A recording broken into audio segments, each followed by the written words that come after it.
두려워 네, 말라, 너는 내 것이라. 이사야 43장 1절부터 7절입니다. 야곱아, 너를 창조하신 여호와께서 지금 말씀하시느니라. 이스라엘아, 너를 지으신 이가 말씀하시느니라. 너는 두려워하지 말라. 내가 너를 구속하였고 내가 너를 지명하여 불렀나니 너는 내 것이라. 내가 물 가운데로 지날 때에 내가 너와 함께 할 것이라. 강을 건널 때에 물이 너를 침몰하지 못할 것이며 내가 불 가운데로 지날 때에 타지도 아니할 것이요 불꽃이 너를 사르지도 못하리니 대저 나는 여호와 내 하나님이요 이스라엘의 거룩한 이요 내 구원자임이라. 내가 애굽을 너의 속량물로 구스와 스바를 너를 대신하여 주었노라. 내가 내 눈에 보배롭고 존귀하여 내가 너를 사랑하였은즉 내가 내 대신 사람들을 내어주며 백성들이 내 생명을 대신하리니 두려워하지 말라. 내가 너와 함께하여 내 자손을 동쪽에서부터 오게 하며 서쪽에서부터 너를 모을 것이며 내가 북쪽에게 이르기를 내놓으라. 남쪽에게 이르기를 가두어 두지 말라. 내 아들들을 먼 곳에서 이끌며 내 딸들을 땅 끝에서 오게 하며 내 이름으로 불려지는 모든 자, 곧 내가 내 영광을 위하여 창조한 자를 오게 하라. 그를 내가 지었고 그를 내가 만들었느니라. 아멘. 아멘. 네, 네, 설교 착상으로서 본문 읽기를 먼저 보시겠습니다. 본문은 하나님에 대한 배반의 결과로 고통받고 있는 이스라엘에게 주신 위로의 말씀이다.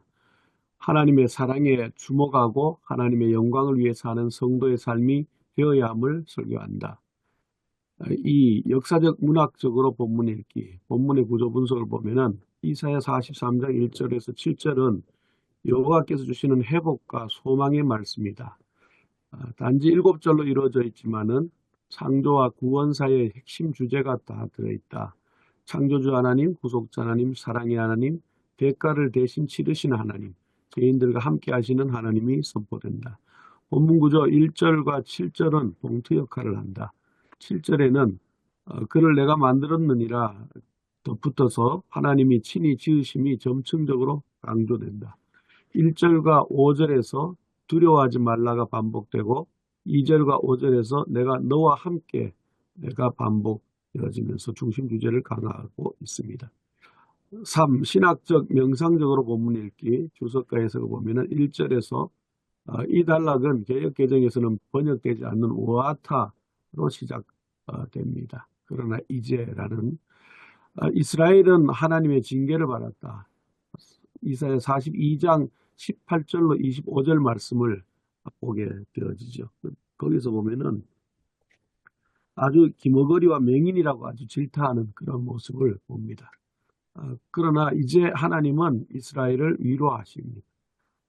그리고 하나님은 이스라엘에게 두려워하지 말라라고 하십니다.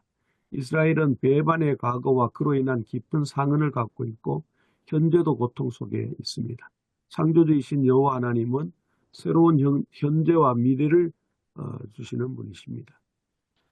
여호와 하나님은 이스라엘을 구속하신 분이고 구속하다라는 것은 가알의 번역입니다. 내가 너를 구속하였고에서 구속하였고는 칼 완료형인데 이른바 예언적 완료일 가능성도 없지 않다. 예언적 완료라는 것은 앞으로 일어날 일, 아직 미완료이지만 예언하지만은 하나님의 약속은 이미 이루어진 것과 다름없기 때문에 완료형으로 표현하는 것이 예언적 완료입니다.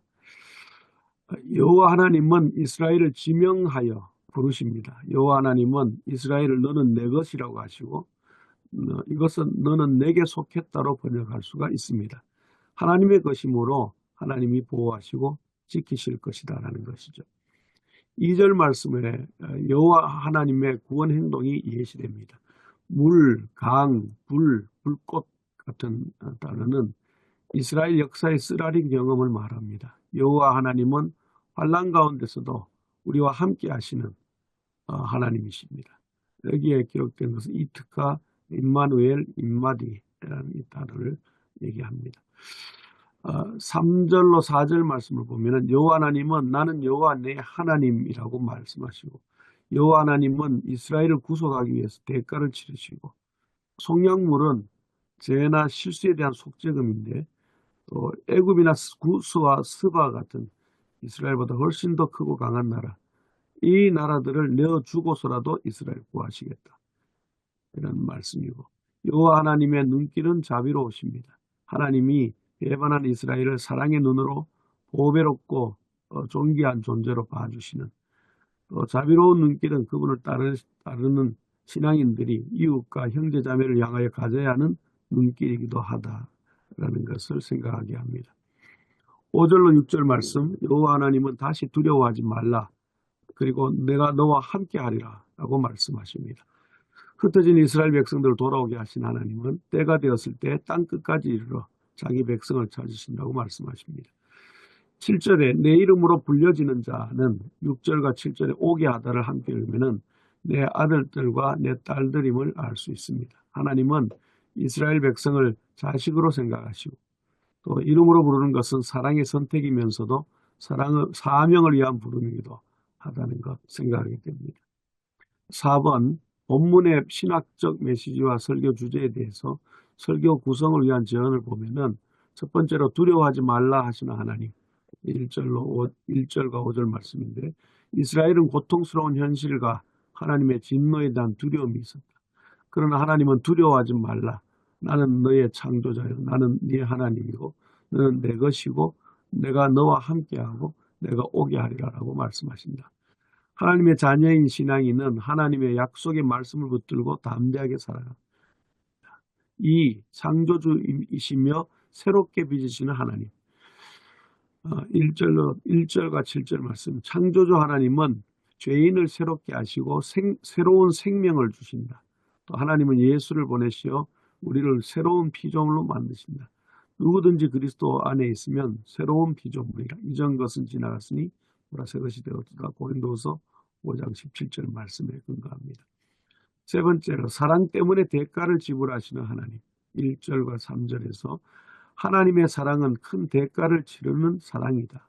하나님은 사랑하는 대상을 속량하기 위해서 애굽과 구스와 스바를 대신 내어주실 정도로 대가를 치르시고, 우리를 죄에서 구원하시고 자녀로 삼기에 당신의 독생자를 희생의 제물로 속전으로 지불하시는 그런 사랑의 하나님이시다. 4. 주의 영광을 위하여 사는 성도들이 되어야 된다. 여호와 하나님은 내 이름으로 불려지는 자가 내 영광을 위하여 창조한 자라고 하시는데, 여호와 하나님은 하나님의 이름으로 불리는 자들이 하나님의 영광을 위해 살기를 원하십니다. 우리는 창조주이시며 거룩하신 하나님을 우리 아버지라고 부르고 나의 하나님이라고 부르는 특권을 받았습니다. 우리는 그리스도인이란 영광스러운 이름도 받았습니다. 하나님의 자녀, 또 그리스도인이라고 이름 불리는 사람들은 주의 이름이 거룩히 여김을 받기를 소원하고 오늘도 오직 하나님의 영광을 위해서 살아가야 한다는 말씀입니다. 설교는 초대교회 강병철 목사님이 하셨는데, 첫 번째로 위로 가행 시대에 대해서 얘기를 하면서 베를린 예술대학 한병철 교수는 피로사회에서 시대마다 그 시대에 고유한 질병이 있다라고 하며, 현대 질병은 부인이 아니라고 말할 수 없는 무능함, 해서는 안 됨이 아니라 전부 할 수 있음에서 비롯된다라고 했습니다. 한때 적극적 사고방식을 믿음으로 인식하던 때가 있었고, 또 긍정의 신학이 유행한 적이 있습니다. 그러나 거짓된 위로와 희망은 한 교수의 말에 의하면 신경증적 질병의 요인이다.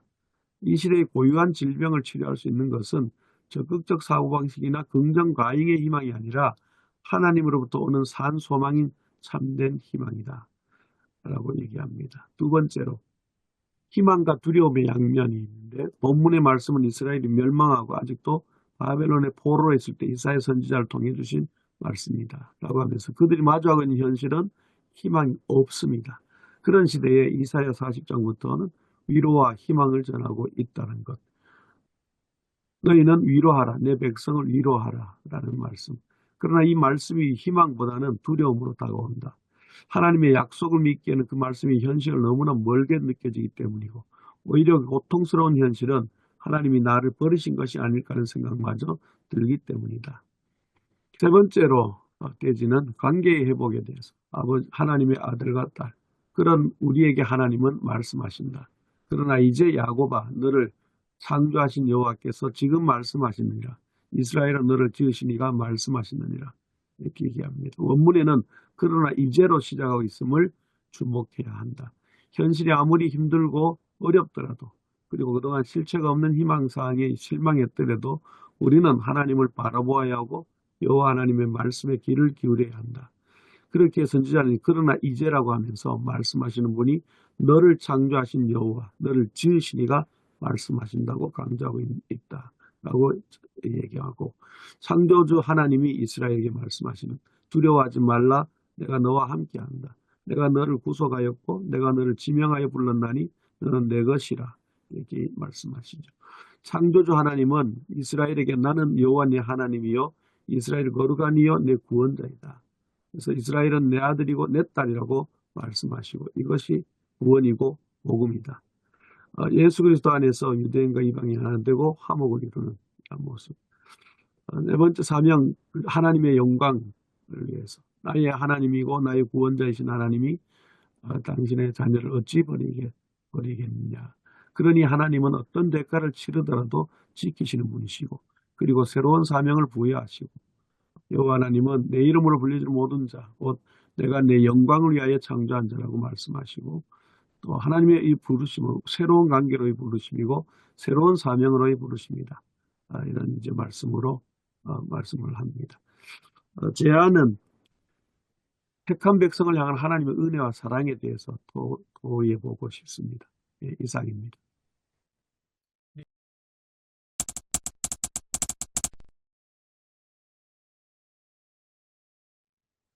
이사야 43장 1절부터 7절 말씀은 회복과 소망에 관한 말씀으로 알려져 있습니다. 근데 바로 앞 부분에 이사야 42장 18절에서 25절은 심판에 관한 내용이고 또 바로 뒤에 43장 8절에서 13절에 가는 것도 심판에 관한 말씀입니다. 회복에 관한 말씀 가운데 이렇게 심판, 회복, 심판 이렇게 이어가는 것 같습니다.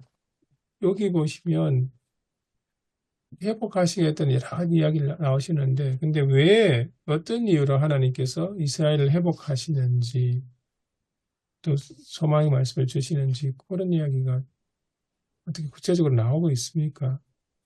오늘 여기 주석하신 목사님도 말씀을 하셨는데 이게 너무 결론 같아서 말씀드리기 뭐합니다만 지금 여기서 나오는 그 세 가지 단어 가운데 야자르라고 하는 창조의 하나님, 그 다음에 가알이라고 하는 구속하심, 또 인도하시고 보호하심, 이렇게 세 가지가 눈에 들어오더라고요. 그래서 이 창조하신 창조주 하나님, 성부 하나님하고 가알 구속하신 성자 하나님하고 또 인도하시고 보호하시는 성령 하나님하고 이렇게 삼위 하나님 생각하면서 이게 창조 사건은 과거의 사건이고 또 구속하신 사건은 뭐 현재적인 사건이라고 한다면은 우리를 인도하시고 보호하시는 이 장래적인 미래적인 사건으로 봐서 오늘 여기 주석에서도 말씀하신 것처럼 과거에 우리와 함께 하셨고 또 현재도 함께 하시고 미래도 함께 하시는 그 하나님을 이제 야곱이라고 하는 사실 43장 13절에서는 옛날 성경에는 지렁이라고 그랬잖아요. 버러지라고 그러는데 아주 하찮고 쓰잘데기 없는 그런 아무런 존재 가치가 없는 그런 우리를 가리키는 말씀인데 그럼에도 불구하고 그 손바닥에 새겼다고 그렇게 말씀을 하시는 것을 보면서 2005년 이제 첫 번째 주일이고 2005년 이제 새해의 두 번째 주일에 정말 큰 위로가 되고 아까 말씀드린 것처럼 뭐 탄핵 정국이나 이런 아주 온 국민들이 상당히 속상해하고 두려워하는 이 가운데 하나님께서 두려워 말라고 우리를 안심시켜 주시고 표현해 주시는 그런 말씀으로 받았습니다. 오늘 말씀이 이제 저도 어저께 좀 훑어보면서 새롭게 좀 와닿고 또 깨달았고 또 이제 중요하게 생각했던 것은 우리 최영재 목사님께서 질문했던 그런 부분이 아닌가 생각이 좀 듭니다. 이제 그 구속에 대한 이야기들을 이렇게 아주 은혜와 감동이 넘치게 이렇게 해 놓으셨는데, 왜 이 말씀을 하셨느냐, 라고 했을 때에 두려워하지 말라. 이것 때문에 그렇다고 봅니다. 두려워하지 말라. 두려워하지 말라라고 하셨던 것은 당시에 그 백성들이 두려움에 빠져 있었던 거죠. 그 두려움이 이제 그 포로 생활, 또 하나님의 또 진노를 받고 있는 상황. 그래서 이제 그런 두려움과 공포 속에 쉽게 말하면 불안이라 이렇게 이야기하고 싶어요. 그래서 불안의 시대에 살고 있는 사람들에게 그 불안을 수용하면서 그러나 희망을 말씀해주고 있는 그런 말씀으로 보여지는데요. 제가 이제 이 말씀에 대한 좀 더 구체적인 생각은 아까 그 설교를 하셨던 그 설교자가 한병철의 피로사회를 이렇게 이야기를 했었습니다. 그런데 그 이제 한병철 교수가 최근에는 불안사회라고 하는 책을 내놓으셨어요. 이번에 이제 독일 철학자이신 독일에서 이제 강의하고 계신 철학 교수인데 지금은 이제 불안 시대다 그렇게 이야기했습니다. 그래서 10여 년 전에는 피로 사회였는데 이제는 불안 사회로 바뀌어졌다. 그래서 이제 그 불안 사회 속에 우리가 이제 살고 있는 그런 시대인데 어떻게 보게 되면은 지금의 불안 시대와 당시에 두려워하고 있는 그런 상황과는 비슷하게 이렇게 교차되는 것을 좀 오버랩되는 것을 좀 느낄 수가 있다라고 보고요. 그래서 그 오늘 메시지는 불안 시대를 살고 있는 오늘의 시대에 이렇게 희망의 메시지를 전해줄 수 있는 그러한 길잡이가 되는 말씀이지 않을까 그런 생각이 듭니다.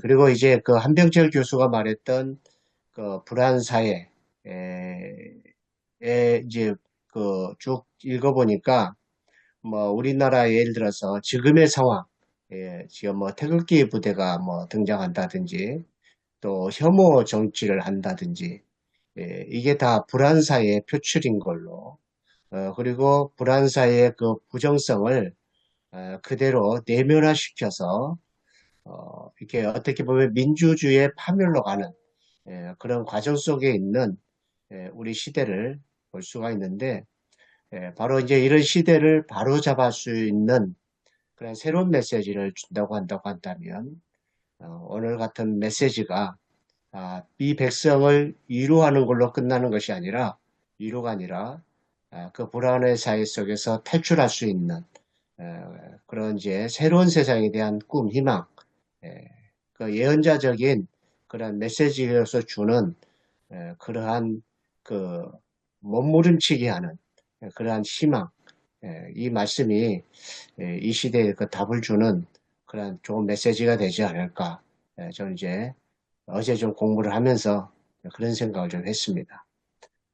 예, 동의하면서 그러면 오늘 본문 말씀을 가지고 설교를 이제 준비하면서 두려워하지 말라 하는 그 말씀의 배경이랄까 근거는 42장 18절 이하부터 나오는 것 같습니다. 그러니까 이제 뭐 하나님이 뜨거운 노여움과 전쟁의 폭력을 쏟아부어도 이 백성이 듣지도 못하고 보지도 못한다고 그렇게 이제 질타를 하시고 43장에 보면 이제 처음부터 두려워하지 말라 1절에 그래 나오는데 그래서 이제 문 목사님 말씀하신 것처럼 제가 본문을 말씀 들으면서 이렇게 들여다보니까 저는 지금 새한글 성경을 보고 있는데요. 42장 22절에 보면 모두가 굴 속에 잡혀 있다 그랬습니다. 굴 속에.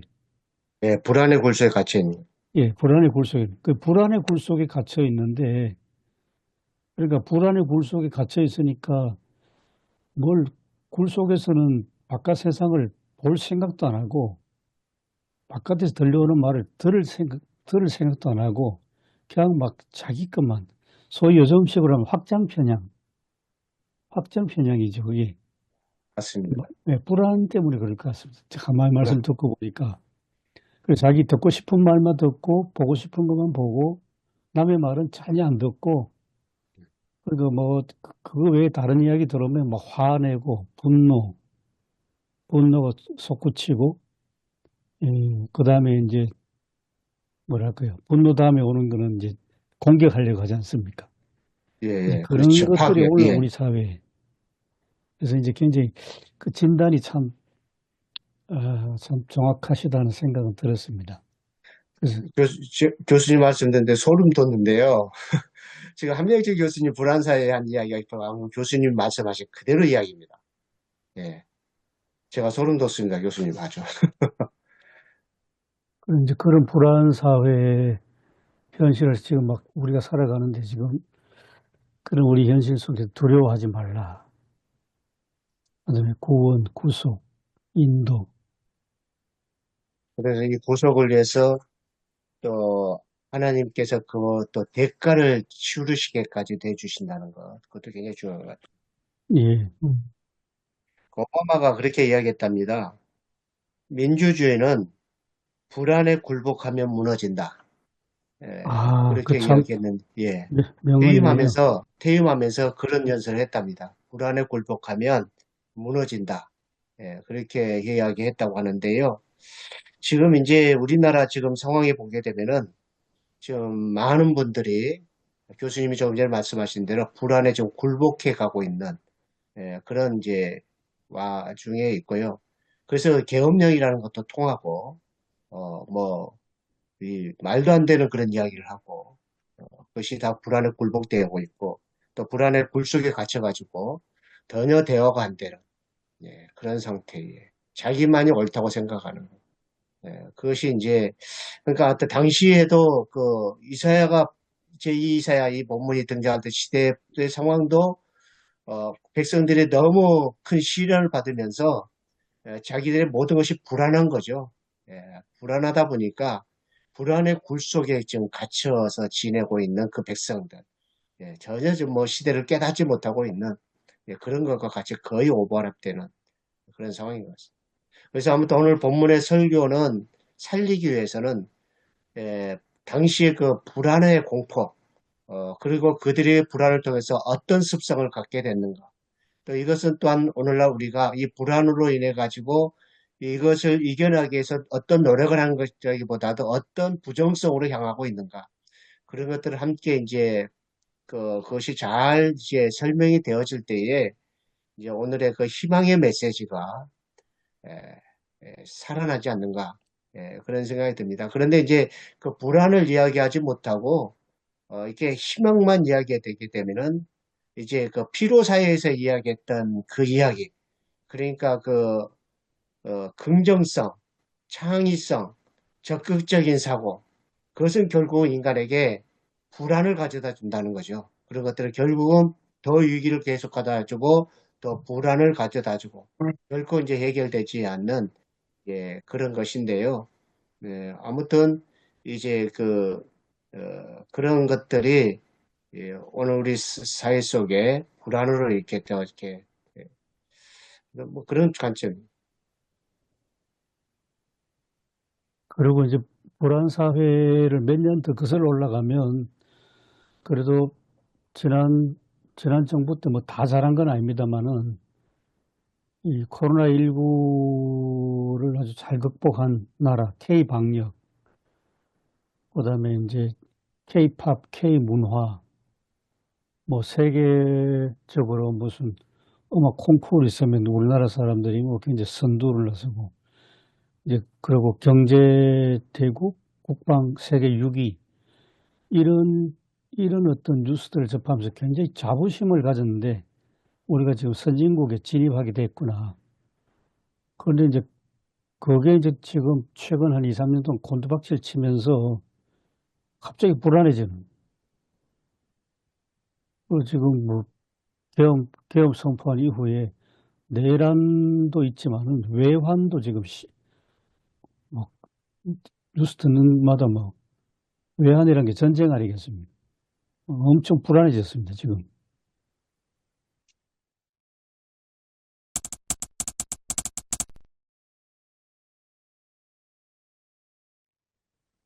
그 두려워 말라고 말씀하셨는데 그게 앞으로도 두려운 일이 생기면 나한테 의지해라 이런 의미를 좀 넘어서는 것 같아요. 오늘 말씀은 제목도 두려워 말라 한 다음에 바로 너는 내 것이라 그랬는데 내가 너를 끝까지 지켜주겠다 이런 의미도 있겠지만 너희들은 너희 정체성이 그렇게 나약한 존재가 아니다라는 것을 말씀하는 그래서 그 뒤에도 보배롭고 존귀하다라는 말씀도 하시는데 그러니까 너희들이 그냥 뭐 율법이란 잣대에서 눈을 피해가면서 뭐 여리저리 피해서 다니는 그런 하찮은 존재가 아니라 하나님 것이고 하나님의 그 거룩함을 본받은 그런 존재이기 때문에 그런 어떤 삶의 수준을 좀 이렇게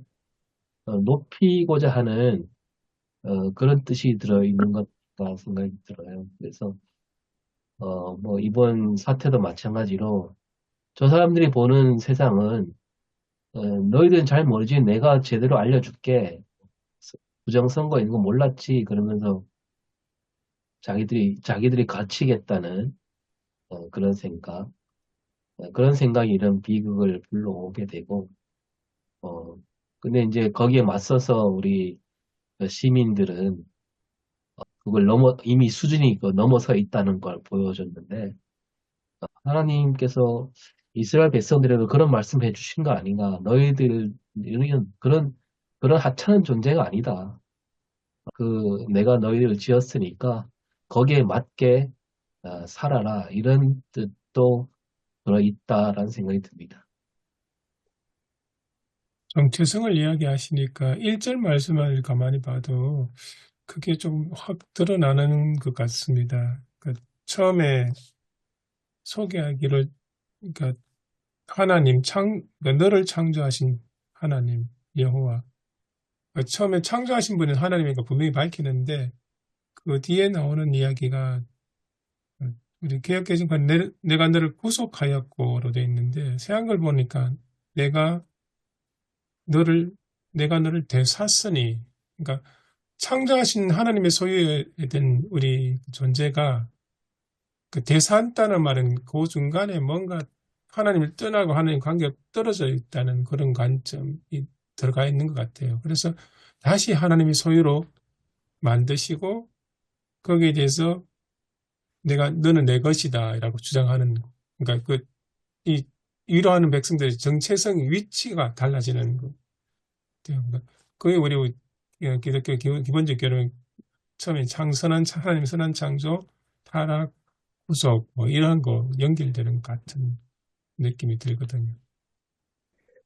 우리 에베소서 설교했을 때도 중요한 게 이제 하나님의 자녀로 삼기 위해서 대신 값을 치러준 게 있었거든요. 근데 그 대신 값을 치러줄 때에 가장 아끼는 외아들로 값을 치러줬단 말이죠. 어마어마한 사랑인 거죠. 근데 지금 오늘 본문도 또 그걸 같이 또 이야기하고 있는 희망을 이야기하고 있어요. 그래서 뜬금없이 그냥 마약처럼 떨어지는 그런 희망이 아니라 즐겁고 기쁜 게 그런 게 아니라 대가를 반드시 지불해서 회복해 주시는 그런 구속적인 의미가 같이 있는 그런 본문의 말씀으로 이렇게 같이 가야 되지 않느냐. 이것도 역시 에베소 같이 연결되는 그런 것이 아닌가 싶습니다. 그리고 에베소서에도 이제 하나님의 자녀 이야기가 나왔는데 여기도 결국은 아까 설교하신 분들도 하나님의 자녀 이야기를 하셨더라고요. 그래서 아무튼 같이 또 계속 이어가는 메시지인 것 같습니다. 에베소서 지난주 설교와. 조금 더 뭐 생각해보니까 두려워 말라 하는 그 말씀이 저는 아무래도 자꾸 이제 중요하게 되새겨지는데요. 두려워서 동굴에 숨어 있는데 그 동굴의 실체는 자유민주주의라는 이름으로 그 자유는 반공주의거든요. 우리나라에서는.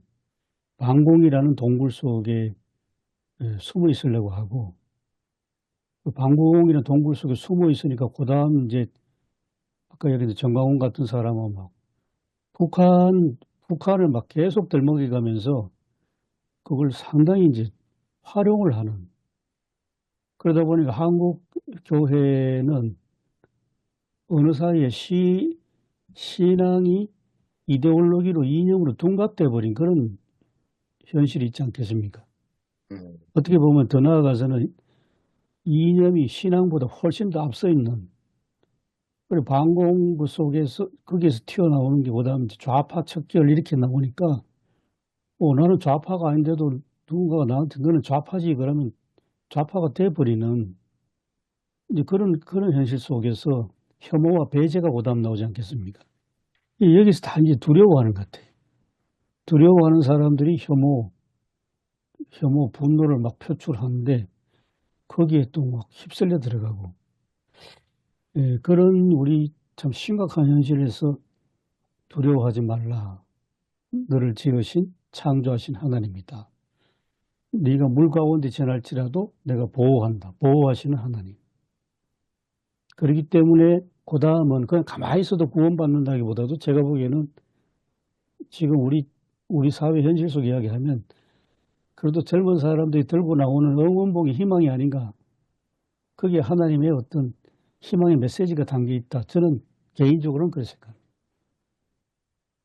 그래서 그 물이 나오고 강이 나오고 또 불이 나오고 막 그러지 않습니까?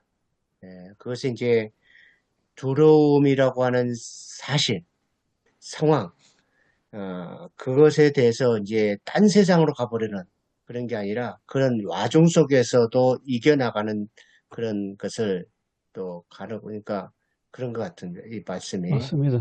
예, 딴 예, 생각, 우리 흔히 교회에서 옛날부터 하던 요단강 건너가서 있는 게 예, 아니고 예, 요단강 속에서 지금 예, 뭐 물 속에 지금 뭐 여러 가지 위험 속에 있는데 거기서 건져주겠다는 거죠. 예. 도저히 뭐 미래에 대해서 희망이 전혀 없으니까 불안의 동굴에서 계속 갇혀가지고 혐오로 나가고 뭐 배타적으로 나가고 뭐 그렇게 나가는데 하나님께서 함께 해주시는 데는 반드시 그런 과정 속에 있죠. 그것을 반드시 극복하게 끌어주시는 그러한 현실적인 말씀으로 봐야 되지 않느냐 그런 생각이 듭니다. 그래서 5절에 한 번 더 반복하는 것 같습니다. 그런 과정을 거치고 맞습니다. 예, 두려워하지 말라.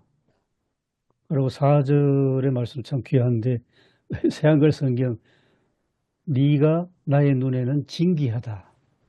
너는 존중받고 있고 정말 내가 너를 사랑한다. 이게 복음 안에 있습니다. 교수님 뭐 딱 정리가 되게 잘 말씀해 주시네요. 그러면 여기서 굉장히 중요한 신학적인 질문이 나옵니다. 1절에 창조하고 야고바 그대를 창조하신 하나님이 말씀했다. 이 창조하고 7절의 창조 나의 이름으로 불리는 누구든지 나의 영광을 위하여 누구든지 내가 그를 창조했다. 7절의 창조하고 같은 창조인가? 1절에도 그 너를 창조하신 건 너를 창조하셨고 영광을 위하여 창조한 자 어떻게 회복이라고 이야기하셔야 되나요? 6절까지 구원 쭉 선포하시고 나서 다시 창조란 말씀 나오니까 7절 창조는 저는 이렇게 와닿는 게 새 창조가 아닐까. 재창조. 예. 그러니까 그 에베소서 1장 10절에 나와 있는 거예요. 하늘에 그것도 속한 있고 것과 땅에 있는 고린도서 모든 것을 통일시키려 하심이라. 네. 회복된 예, 예. 회복으로서의 새 회복이. 창조. 예. 그러니까 에베소서 말씀하고 예, 뭐 거의 뭐 딱 예, 들어맞는 메시지. 어마어마한 이야기 같습니다. 저도 어제 설교 에베소서 1장 3절, 14절 말씀 설교하면서 오늘 본문까지 그냥 다 해버렸더라고요. 그리고 저녁 때 펼쳐보니까 이사야 이게 오늘 이제 다음 주에 할 본문인데 어제 설교하면서 이걸 다 해버렸어요.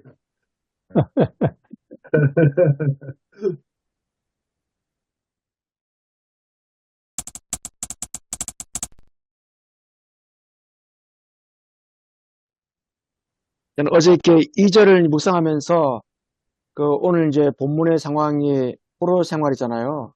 그러니까 그 1천년 전, 그러니까 이제 오늘 본문에 중심해 가지고 1천년 전에 그런 그 출애굽 사건을 이제 연상시키는, 그래서 하나님께서 야, 내가 너희들을 1천년 전에도 이렇게 함께 했는데 어찌 보면 이스라엘은 참 하나님의 구속, 하나님의 구원, 이 두려움 가운데서 어떻게 할까? 그 너희들 2000년 전에 그 사건인데 그 과거를 좀 잊지 말고 오히려 역사 속에서 함께 하신 하나님이 지금도 내가 너희들과 함께 하고 있다. 그러면서 이제 20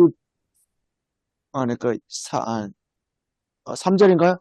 대전 나는 여호와 내 하나님이요 이스라엘 거룩한 이요 구원자이심이라. 출애굽 사건을 연상시키면서 그런 또 상황도 이렇게 상기되네. 그러니까 이스라엘 백성들이 이렇게 포로 생활이 좀 너무 길고 언제 끝날지 모르니까 아까도 우리가 말씀드렸지만서도 이런 동굴에 갇혀 있는 그런 상황 속에서 내가 너희들과 함께 한다. 그런 생각도 듭니다. 출애굽 사건과 연관시켜서 이제 이 역사적 상황을 다시 상기시키는 하나님. 음, 음, 제가 이제 예언서 볼 때마다 약간 그런 생각을 좀 말씀드린 적이 있는데, 하나님이 이렇게 이스라엘 백성들을 위로하시고 또 힘을 실어주시고 또 뭐 두려워 말라고 말씀하셨는데 이 말씀이 그러면 그 뒤에 이스라엘 백성들이 이 말씀을 듣고 과연 변화가 됐느냐? 그 변화가 된 건 아닌 것 같아요. 음, 그, 그 뒤에 뭐 이스라엘이 뭐 새롭게 거듭났다라는 그런 역사가 없잖아요. 바벨론 포로 이후에 그들은 계속 말하자면 그렇게 하나님의 바람직한 백성으로 살지 못하지 않았나라는 생각이 드는데, 그러니까 오늘 이 말씀, 이런 말씀들을 갖고, 그러면 이스라엘 백성들은 도대체 어떻게 이 말씀을 받아들였기에 그들은 변화되지 못했을까라는 생각을 뭐 잠깐 해보면, 어, 하나님께서 너는 내 것이라 그랬을 때 이들은 받아들이길 너만 내 것이다 이렇게 받아들이지 않았을까?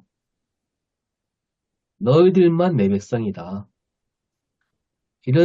이렇게 받아들여 놓으니까 그 뒤에 이스라엘이 아주 배타적인 민족이 되고 심지어 예수님도 받아들이지 못하는 그런 민족이 돼버리고 말았잖아요. 하나님이 너는 내 것이라 그랬을 때는 그 이 세상에 있는 모든 사람을 그런 눈으로 바라봐야 되지 않느냐. 하나님 눈으로 세상을 바라보는 민족으로 서기를 바라시는데 이들은 그러지 못했다. 그래서 지금 오늘까지 그 역사가 이어지고 있는 것 아닌가. 여기에 이제 오늘 우리 한국교회 또 배타성과도 연결이 되는 것 같고요. 그런 부분을 좀 잘 유의해서 읽어야 되지 않을까 한번 생각해 봤습니다. 음, 바벨론 포로에서 돌아왔을 때에 이제 새로운 이제 신앙 개혁운동이 펼쳐지지 않습니까? 그래서 우리가 이렇게까지 했던 이유는 우리가 하나님의 말씀, 율법을 제대로 지키지 못했기 때문에 그랬다. 네, 그렇게 해서 뭐 에스라를 중심으로 해가지고 또 느헤미야 이렇게 해서 철저한 신앙 개혁을 이제 했죠. 그리고 하나님 말씀을 철저히 지키려고 굉장히 좀 노력을 했고 그렇지만 이제 그 율법에 너무 이제 예수님 시대에 와서는 너무 형식적인 그러한 이제 구전에 더 의존하는 그러한 이제 율법의 전체를 잘 보지를 못하고 그런 것들이 결국 이제 이 말씀대로 이루어지지 못한 것들로 이루어지지 않았는가 그렇게 생각될 수도 있지만 그러나 이제 인류 역사를 보게 되게 되면은 하나님께서 하늘과 땅의 모든 것을 통일시켜가는 과정 속에 그럼에도 불구하고 만들어 가더라는 거죠. 그러니까 이제 민주주의도 뭐 이렇게까지 올 수가 없는 역사지만 그러나 전쟁이나 수없는 그러한 폭력이나 그런 것들을 경험해서 그래도 또 발전하고 그래서 이 이사야가 주는 또 예언자들이 주는 어떤 희망의 메시지 당신은 전혀 뭐 가능성이 전혀 없는 그런 것이지만 그러나 인류는 이 말씀을 가지고 계속해서 사유해 온 거죠. 생각하고 고민하고 또 왜 안 됐을까 또 그러고 그러면서 과거와는 다른 그런 것을 발전시켜 왔고 또 2차 세계대전 어마어마한 전쟁이 있어도 말고 불구하고 또 그것을 극복해서 또 민주주의를 더 이루어 갔고 또 지금도 앞으로도 이 예언자적인 메시지 정말로 우리에게 진짜 현실 진짜 이럴 수 있을까? 그런 것에 대해서 피부로 진짜 와닿지 않을 줄 알아도 이 말씀을 계속해서 사유하고 고민하고 또 나누고 그럴 때에 또 지금의 불안을 또 극복하고 또 나가고 그러면서 결국에는 우리가 하나님의 새하늘과 새 땅 그런 것을 또 하나님이 반드시 이루어 가신다. 저는 그런 역사적인 관점으로 좀 보아야 되지 않느냐. 뭐 저는 이제 그런 생각을 좀 하면서 항상 긍정적으로 좀 보거든요. 네. 뭐, 길게 넓게 보면 저도 긍정적으로 생각하는데, 이제 이스라엘 역사, 그 부분만 봤을 때는, 어, 전혀, 이게 하나님 뜻과는 좀 다른 방향으로 흘러가지 않았는가, 하는 거죠. 이때부터 이제, 예수님 당시에, 뭐, 바리새인, 사두개인, 뭐, 율법주의자들이, 어, 그, 어, 포로기 이후부터 이렇게 형성되어 온 거잖아요. 뭐, 어떤 사람은 그 에스라가 너무 지나치게 율법 조문주의, 거기에 사로잡힌 게 아니냐, 이렇게 얘기하기도 하는데, 그래서 이 말씀을 어떻게 보냐에 따라서, 이사야 말씀은, 결국은 하나님께서 이스라엘을, 뭡니까, 열방의 빛으로 삼으신다, 이런 식으로 말씀하시는 거 봤을 때, 너희들만을 위한 하나님이 아니라, 내가 너희들을 본보기로 삼아서, 이 세계, 모든 사람을 하나님 품으로, 하나님 나라로 만들어 가겠다, 이런 뜻인데, 그들은 이제 그런 사상보다는 자기들만의 신앙으로 변질되었다는 거죠. 그건 반면 교사로 삼아서 오늘까지 이어져 온 거지, 이 최초 독자들, 이스라엘 민족은 그렇게 받아들이지 못하지 않았는가. 그런 문제입니다. 이스라엘이 그것도 동굴로 비유할 수 있는지 모르겠습니다. 자기들 속에 갇혀가지고 예. 선민의식, 배타적 민족주의. 네. 그렇게 또 요즘은 뭐 그거 안 보이지만 우리는 무조건 이스라엘은 좋게 보는 그런 잘못된 편견이 있잖아요. 그래서 요즘은 태극기 부대에서 이스라엘 국기는 안 보이긴 한데 몇 년 전에는 뭐 그 태극기 지팡이 성조기하고 이스라엘국이 같이 막 흔들고 그랬잖아요. 예, 그랬었죠. 그런 정말 그거는 무지 아닙니까 무지. 불안의 동굴에 갇혀 있어가지고 저도 어릴 때 보면 뭐 축구 경기하면 이스라엘과 다른 나라 하면 이스라엘이 이기기를 바랬고, 네. 또 우리나라하고 이스라엘 하면 뭐 그냥 반드시 뭐 박살 내기를 바라기보다는 그냥 좀 겨우 이기면 좋겠다 이런 마음이 있었고. 근데 알고 보면 그 지금 이스라엘이 그 하나님 뜻대로 사는 민족이 아니잖아요.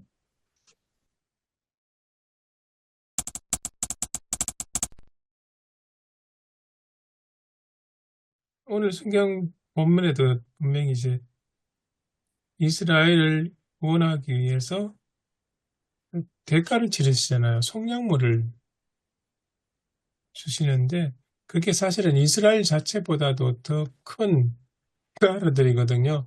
애국이나 구스나 스바들. 이 부분에 대해서는 목사님들 어떻게 생각하십니까? 하나님께서 한 백성을, 작은 백성을 구원하기 위해서 더 큰 속량물을 제시하시는 것. 어떻게 보면 우리 구원도 우리를 구원하기 위해서 자신의 아들을 희생하시잖아요. 그런 모습들. 그리고 또 한편으로는 그러니까 우리는 이제 늘 종교개혁 정신에 따라서 믿음으로 구원받는다는 그것만 생각하니까 하나님 측에서 희생과 대가를 치른 것에 대해서는 전혀 생각을 하지 않고 우리는 아무 대가를 안 치러서 그냥 너무 편하게 신앙생활 하려고 하는 것 아닐까 그런 생각으로 좀 연결되기도 하고요. 그래서 저는 이제 하나님께서 택한 백성들을 향한 아무리 사랑하셔도 도대체 이 하나님의 사랑, 그 은혜, 이런 뭐 때문에 그럴까라는 아주 좀 뭐랄까요, 단순한 그냥 그런 다시 한번 생각하게 되어지는, 뭘 잘했다고 왜 그렇게까지 사랑하셔야 되지? 이런 어떤 아주 원초적인 어떤 질문이 다시 나오더라고요. 방금 이 기머거리 같고 맹인 같은 놈들 막 불같이 화를 내시고 진노하시고 하면서도 뭐 때문에 그래서 생각하면 또 내가 죄인이라는 어떤 또 우리가 또 뭐 늘 하는 얘기들이지만 그럼에도 왜 그렇게까지 사랑해야 되나? 어떻게 보면 저는 이제 그런 지독한 사랑. 그래서 제가 제안을 택한 백성을 향한 하나님의 은혜와 사랑에 대해서 토의해보자고 했거든요.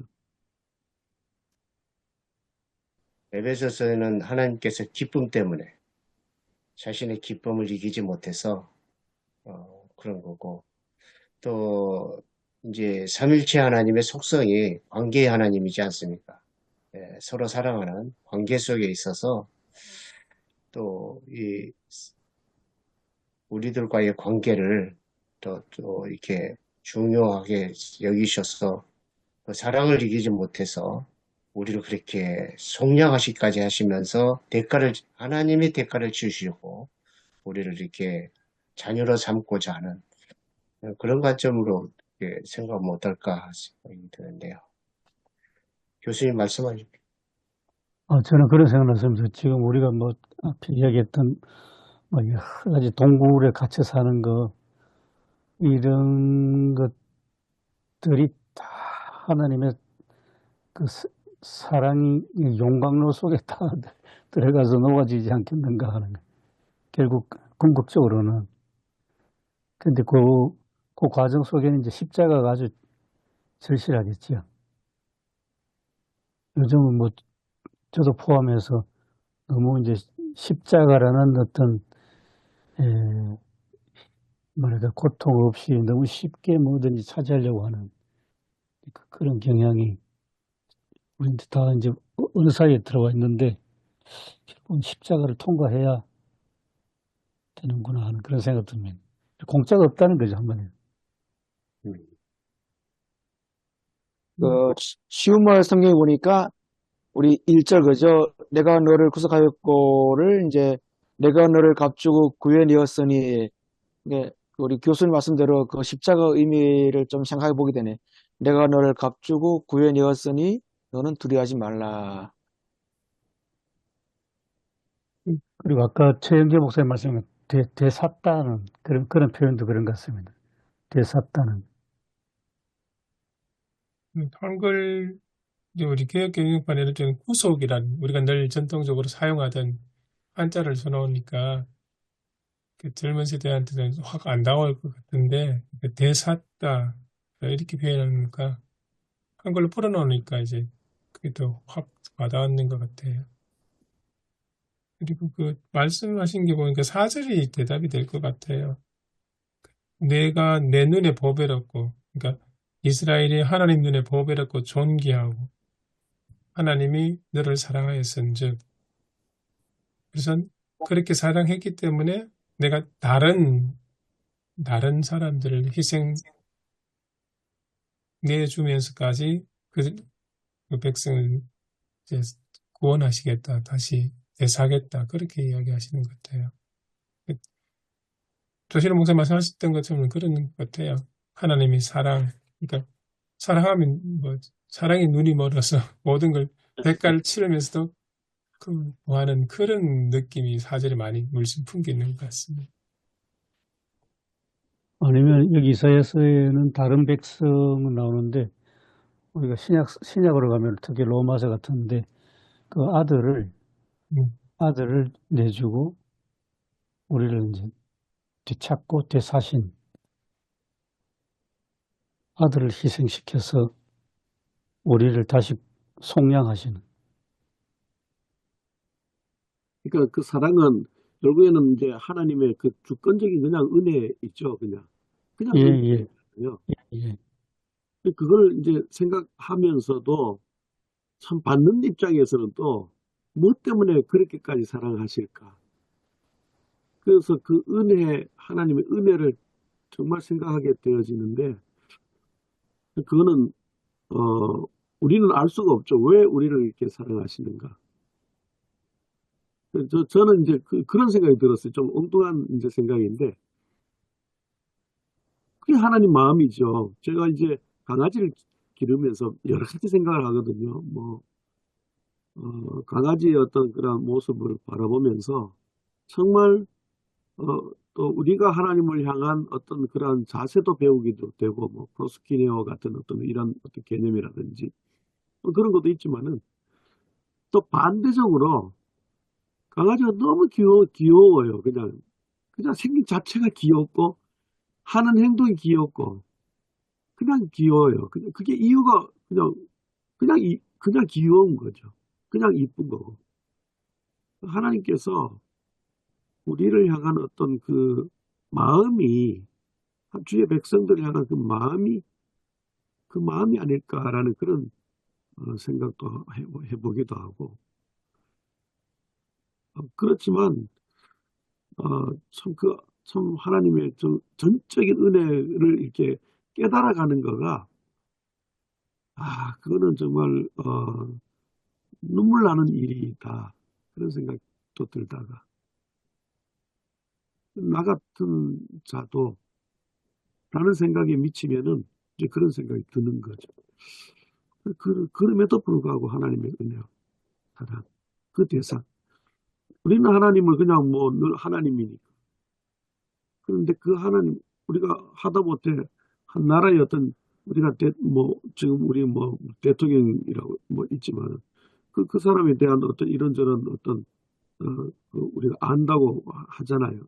그 사람 그런 사람 뭐 이런 식으로 얘기도 할 수 있는데 반대적인 입장에서 그 사람이 나를 안다. 그것도 나를 너무 사랑하고 그러니까 하나님의 입장에서 내 이름을 알고 나를 사랑하고 그런 어떤 생각을 하게 될 때 도대체 하나님의 은혜가 얼마나 크길래 뭐 이런 어떤 이제 그 감격이 있다라는 거죠. 그리고 1절 말씀에도 내가 새 한글성에 내가 너를 되샀으니 그리고 내가 너를 너의 이름으로 불렀으니 이름 이것도 다 사랑 안으로 지금 포함되는 거예요.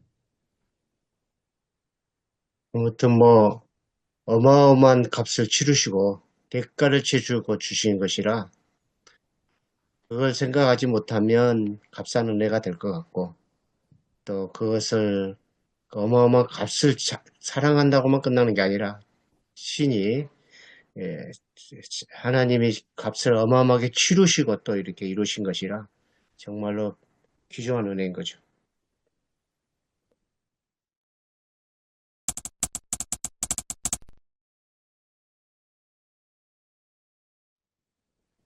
오늘이 주현절입니다. 1월 6일 주현절이고요. 다음 주, 지금 이 본문을 설교하실 다음 주가 주현절 후 첫 번째 주일이시거든요. 그래서 이 본문이 오늘 우리 현실하고도 많이 연관이 되기도 하지만 예수 그리스도의 나타나심 그런 부분하고도 좀 연관해서 설교를 하실 필요가 있지 않냐. 오늘 보면 쭉 이야기하시는 것도 보면 계속 예수님하고 오버랩되는 부분도 참 많지 않습니까? 그래서 목사님들 이렇게 조금 생각을 조금씩 정리하시면서 이번 주 다가올 주일 설교를 어떤 방향으로 하실지 조금 이야기를 나눠주셨으면 좋을 것 같습니다. 저는 42장 14절부터 25절까지 불안하게 만드는 요소들이 굉장히 많이 언급되어 있다고 생각을 하고요.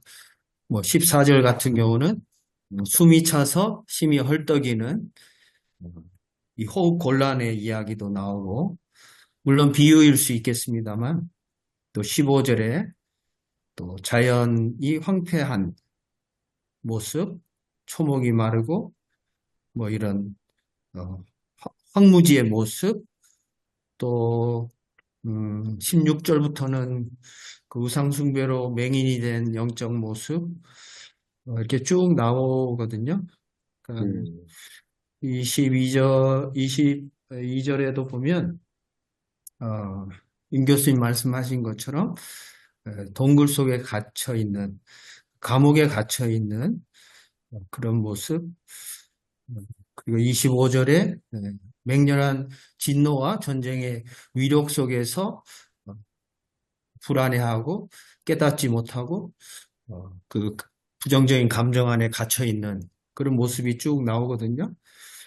근데 이제 43장 본문 말씀에 세 가지 정도 이렇게 정리를 할 수 있다면 뭐 대안이겠죠. 하나님의 말씀으로서 두려워하지 말라는 것, 또 대신 값을 치른 구원에 대한 사랑, 또 신앙을 독점하는 것이 아니라 땅끝까지 하나님의 자유와 해방과 영광을 확장해 나가는 성도로서의 그 사명, 그 세 가지인데 저는 6절 말씀에 이게 한 번 딱 읽었을 때 딱 눈에 들어온 게 있었는데 오늘 앞에 언급하신 부분하고 또 연결되고 제가 그 말씀 주제를 찾는데도 하나의 그 이제 메타포가 될 수 있을 것 같은데요. 6절 중간에 있는데 가두어 두지 말라. 가두어 두지 말라. 여기에 제가 좀 아까 이제 갇혀 있는 우리 인생 불안한 감정에 갇혀 있든지 아니면 뭐 신앙이라는 이름으로 또 우리 자신이 이제 강박 안에 갇혀 있든지 어쨌든 그 하나님의 영광을 드러내기 위해서 가두지 말아야 될 것이 무엇인가 이런 생각을 제가 좀 하고 있고 또 일주일 동안 좀 묵상을 더 해야 될 것 같고요. 저는 이제 세 가지 주제를 지금 생각하면서 그 허리에 관련된 게 있어요. 허리 디스크 환자들에게 세 가지를 하라, 세 가지를 말라 이런 게 있는데 첫 번째 이걸 조금 인용해가지고 두려워할 것과 두려워하지 말 것. 그러니까 단순히 두려워하지 말라 이게 아니라 주님은 두려워하고 세상은 두려워하지 말라. 두 번째, 대신할 것과 대신하지 말아야 될 것. 이런 걸 좀 해야 될 것 같고, 또 세 번째는 이제 가두어 둘 것과 가두어 두지 말 것. 기도는 골방에 가두어 둬야 되고, 또 하나님의 영광은 내 감정에 또는 교회에 특정 인간에게 가두어 두지 말아야 될 것. 이렇게 좀 구분해서 대조해서 설교를 하면 어떨까라는 그냥 생각이 지금 언뜻 들고요. 좀 앞으로 또 정리를 좀 해보겠습니다. 저도 이제 설교의 그 흐름, 이제 방향을, 두려워 말라, 가제지만서도 그렇게 이제 정해 놓고, 조금 전에 우리, 어, 김승구 목사님 말씀하신 이제 가두어 두지 말라 6절, 그것도 좀 참고해야 되겠다 생각이 들고요. 그렇다면, 두렵게 하는 상황은 무엇인가?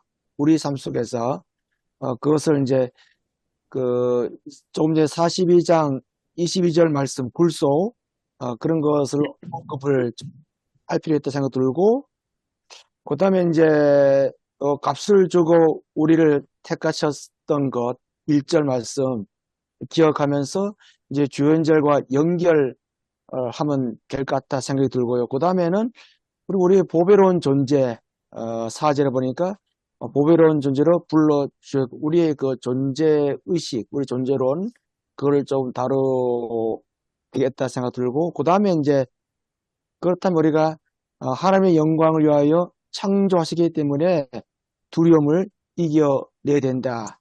그럼 결국 우리가 하나님의 영광에 창조되었다는 것은 우리에게 다시 새로운 소명의식, 새로운 사명까지 가야 되지 않나. 그러면 이제 그 주연절과 같이 연결시키면서 이렇게 하면 되겠다. 그래서 이렇게 설교 흐름을 잡아봤습니다. 저는 뭐 돌아온 주일날 제가 설교 안 하긴 하는데 좀 전에 유재룡 목사님 사명으로 이어진다 말씀하셨는데 비슷한 맥락으로요. 우리가 설교할 때 하나님이 당신을 얼마나 사랑하는지, 하나님이 정말로 보배롭고 존귀하게 여기시고 너는 내 것이라 부르시고 너를 지명히 불렀다. 이런 이제 너와 하나님과 나와의 관계에 초점을 맞춰서 하면 훨씬 더 잘 먹히는 설교가 될 겁니다. 교인들은 다 그런 얘기를 듣고 싶어 하고 그런 말에 위로 얻고 힘을 얻고 용기를 얻겠는데, 근데 이제 저는 거기에서 그치는 게 너무 좀 아쉽다는 생각이 많이 드는데, 기독교 신앙 출발이 물론 처음에 하나님과 나와 관계에서 출발하지만, 근데 거기서 딱 끝나버리면 저는 그게 기독교 신앙이라고 생각 안 하거든요.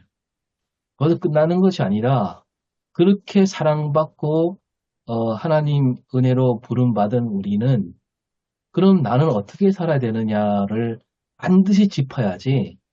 너는 사랑받는 존재야. 하나님이 너를 얼마나 존귀하게 여기신 몰라. 이렇게만 다가갈 때 좀 이렇게 기독교 신앙이 좀 왜곡되지 않는가. 좀 이스라엘도 마찬가지. 아까 제가 말씀드린 부분도 그런 부분인데, 하나님이 너희들을 그렇게 사랑하신 민족, 뭐 애굽이나 구스 수바 대신 너희들을 택하신 이유는 뭐냐?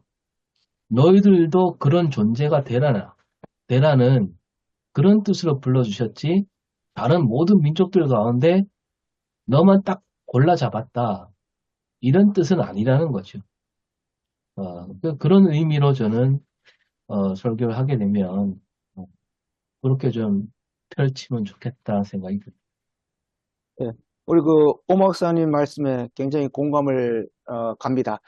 어저께 저도 이제 준비하면서 이번에 메시지를 어떤 그런 위로 거기에 포커스를 맞춰야 되냐 그런 생각 들고, 그 다음에 이제 1절과 7절에 창조라는 말이 나오잖아요. 그렇죠? 그래서 이걸 이제 두려움에 굽어 이것이 단순하게 이로처만 머물지 않고 어떤 미션, 사명으로 나가게끔 하는 것이 진짜 두려움을 이기는 것이 아니겠는가, 그런 생각이 듭니다.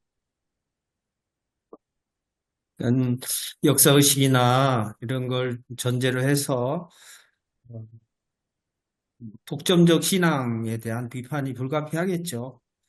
선민 사상이나 배타적 민족주의나 아니면 바리새인들처럼 자기 만족적인 신앙으로서의 종교 생활이나 이게 굉장히 몰입성을 갖고 있잖아요. 중심성은 갖고 있는데 그 중심성이 십자가라는 사실을 깨닫지 못하면 하나님의 영광이나 또 우리에게 주어진 사명에 대한 그 확장성은 무시될 수밖에 없기 때문에 부르심과 응답이라는 차원, 우리가 구원받은 존재로서 살아가지만 그러면 하나님을 대신해서 우리가 그 구원을 포기할 만큼 빚진 자로서 살아가는 사명을 강조하지 않으면 또 이제 반쪽 위로의 메시지 필요하지만 그 위로에 머물러 있지 않는가 하는 생각도 해봅니다. 저는 그 본문 가운데서 여기서 하나님이 어떤 분인가, 하나님이 어떤 분이신가라고 하는 거, 그것과 그리고 이스라엘이 어떤 존재인가, 하나님 보시기 이스라엘 어떤 존재인가 라고 하는 것들, 그러니까 하나님, 우리가 신앙 고백이 하나님 어떤 분인가를 고백하는 그것, 거기에도 확실한 고백, 그 자기 존재에 대한 어떤 확실한 그 인식, 여기서 이제 결국 출발하잖아요. 그게 뭐 여기 나가서 이웃사랑이라든지 이것들이 이게 이제 돼 있지 않으면 결국 자기가 누군가 하나님 어떤 분인가라고 확실히 알지 못하면 결국은 뭐 이웃에 대한 것이라든지 같은 어떤 그 형제 자매에 대한 어떤 것이라든지 이것들도 확실하게 그 확립되지 못한다고 보거든요. 그래서 이 본문이 그것에 대해서 지난 저는 어제는 하나님을 찬양해야 된다. 왜 찬양해야 되냐라고 하는 거. 그럼 그거 연결해서 하나님 어떠신 분인가. 우리를 정말 사랑하는 어떤 존재다. 우리는 사랑받는 존재다라고 하는 거를. 그러면 우리가 마지막에 항상 그렇게 얘기해서 오 목사님 그 얘기 개인적인 신앙 그러지 않도록 마지막 우리가 이웃에 대해서 어떻게 해야 될 건가라고 하는 그런 것들 항상 조그맣게 이제 늘 이제 언급을 했거든요. 그래서 그것도 필요하다 봅니다. 그래서 내가 귀중하면 너도 귀중할 것 아니냐. 모두가. 결국은 또한 뭐 우리가 서로 귀중한다면 또 밖에 있는 우리가 모두 다 귀중한 존재들이다라고 하는 것들을 이제 하나님은 우리만 사랑하시 아니다라고 하는 것들을 이제 좀 언급할 필요가 있다 봅니다.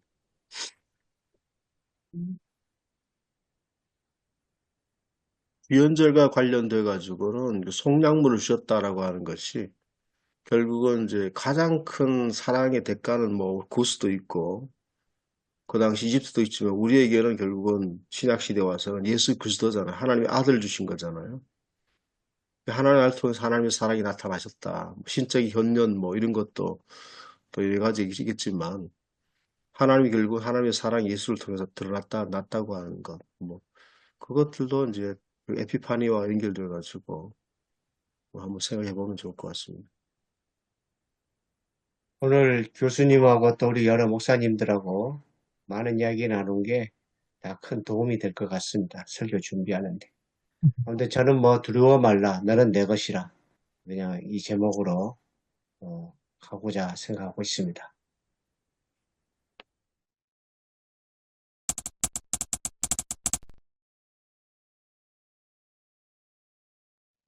하나님 아버지 감사합니다. 우리로 참으로 이 시대 가운데서 불러주시고 사명자로서 세워주셔서 이 시대적인 상황 가운데서 또 하나님의 마음을 잘 전달하는 그러한 귀한 시대적인 그러한 일꾼들로 삼아주셔서 아버지 그 사명 끝까지 잘 감당하는 저희들 되게 하여 주옵소서.